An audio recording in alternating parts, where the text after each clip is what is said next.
Video देखने से पहले चैनल को सब्सक्राइब कर लें। भाग 1। प्रयाग की ओर साल 2025 का आरंभ जैसे ही हुआ, पूरे भारतवर्ष में एक विशेष उत्साह की लहर दौड़ गई। कारण था प्रयागराज महाकुंभ मेला। हर 12 वर्षों में आने वाला यह महापर्व न केवल एक धार्मिक उत्सव है, बल्कि भारतीय संस्कृति, साधु संतों की विरासत और आत्मिक जागरण का भी प्रतीक है।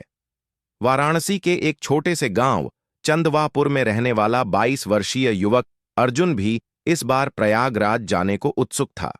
अर्जुन एक अध्यात्म प्रेमी युवा था, जो बचपन से ही अपने दादाजी के साथ गीता, रामायण और वेदों की कहानियां सुनता आया था। उसकी आत्मा में एक विशेष प्रकार की जिज्ञासा थी, ईश्वर को जानने की, जीवन का उद्देश्य समझने की। दादाजी, जो अब 85 वर्ष के हो चुके थे, कुंभ के कई आयोजन देख चुके थे। उन्होंने अर्जुन से कहा, बेटा, कुंभ केवल स्नान या भीड़ नहीं है, वहां आत्मा की सच्ची परीक्षा होती है। वहां जाकर अगर तूने सही संत, सही ज्ञान पा लिया तो जीवन सफल हो जाएगा। अर्जुन ने तय कर लिया था, वह इस बार महाकुंभ के हर क्षण को आत्मसात करेगा। यात्रा का आरंभ। अर्जुन ने अपने दोस्तों को साथ चलने को कहा, लेकिन शहर की चकाचौंध में उलझे उनके दोस्तों को वह बोरिंग ट्रिप लगी। अंततः अर्जुन अकेला ही प्रयागराज के लिए निकल पड़ा। जनवरी की ठंडी सुबह थी, बस धीरे धीरे कोहरे को चीरती हुई प्रयाग की ओर बढ़ रही थी। रास्ते में जगह जगह महाकुंभ के पोस्टर, भगवा पताकाएं, साधु संतों की टोलियां और भजन कीर्तन की ध्वनि सुनाई दे रही थीं। अर्जुन का मन भीतर ही भीतर उल्लासित हो रहा था। उसे लग रहा था जैसे वह किसी देव यात्रा पर निकल पड़ा हो। प्रयागराज का प्रवेश द्वार। प्रयागराज में प्रवेश करते ही अर्जुन ने जो देखा, उसकी आंखें खुली की खुली रह गईं। दूर दूर तक तंबुओं का समुद्र, भगवा रंग की छटा, हाथों में त्रिशूल लिए नागा साधु, भक्तों की भीड़, ढोल नगाड़ों की गूंज और गंगा, यमुना और अदृश्य सरस्वती का त्रिवेणी संगम। यह सब दृश्य किसी स्वप्न जैसा था। सुरक्षा के लिए लगे जवान, मेडिकल टीम, स्वच्छता सेवक, सभी एक साथ इस विराट आयोजन को संभालने में लगे थे। अर्जुन ने अपने लिए एक तंबू किराए पर लिया और खुद को उस भीड़ में समाहित कर दिया। संगम का स्नान।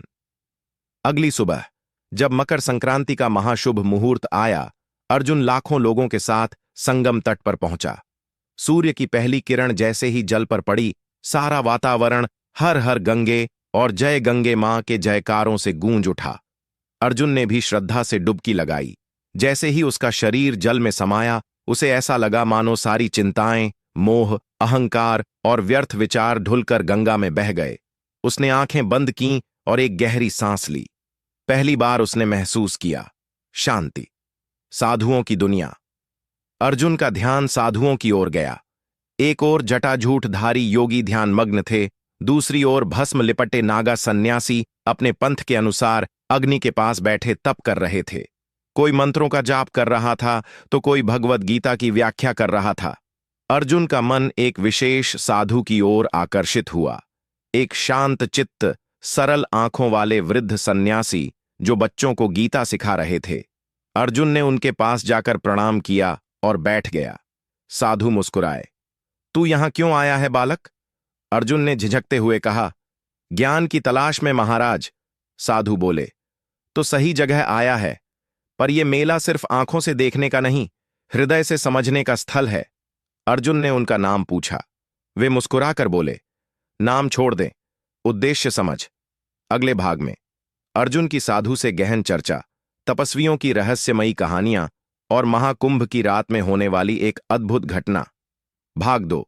साधु की सीख और रहस्य की रात। संत का आश्रम। अर्जुन अब प्रतिदिन उस वृद्ध साधु के पास बैठने लगा। साधु किसी आश्रम से नहीं, बल्कि हिमालय के किसी निर्जन क्षेत्र से आए थे। उनका नाम न पूछने का आदेश था, लेकिन अर्जुन ने उन्हें मन ही मन गुरुदेव कहना शुरू कर दिया था। गुरुदेव हर दिन उसे वेदांत, गीता और योग की गूढ़ बातें सरल भाषा में समझाते। उनका हर वाक्य जैसे अर्जुन के मन में वर्षों से बंद किसी द्वार को खोल देता। एक दिन गुरुदेव बोले, बालक, यह कुंभ केवल पवित्र नदियों का संगम नहीं है, यह आत्मा, परमात्मा और प्रकृति के अदृश्य संगम का प्रतीक है। यहां जो साधक मन से शुद्ध होकर आता है, उसे साक्षात्कार हो सकता है, न केवल ईश्वर का बल्कि स्वयं का भी।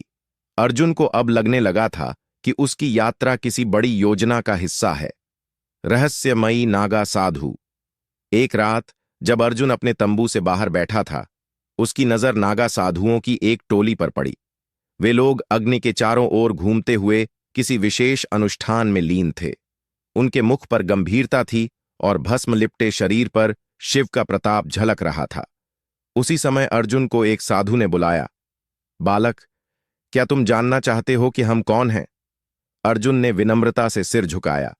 साधु ने कहा, हम नागा लोग केवल भस्म से लिपटे नहीं हैं, हम अपने शरीर और इच्छाओं का दाह कर चुके हैं। जीवन, मृत्यु और भोग से परे केवल ईश्वर की खोज में रमे हैं। कुंभ में हम इसलिए आते हैं कि यहां ऊर्जा चरम पर होती है। यहां जो तप करता है उसे अनंत शक्ति मिलती है। फिर उन्होंने अर्जुन को हाथ पकड़कर अपने तंबू में बुलाया। वहां एक गहरी ध्यान साधना चल रही थी। एक युवा नागा ध्यान में ऐसा लीन था कि उसके चारों ओर हवा में कंपन हो रहा था। साधु बोले, यह देखो, जब मन, प्राण और चित्त एक हो जाते हैं तो ब्रह्म से सीधा संपर्क बनता है, पर इसके लिए साधना चाहिए, समर्पण चाहिए।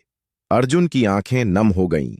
जीवन में पहली बार उसने इतनी निस्वार्थ भक्ति देखी थी।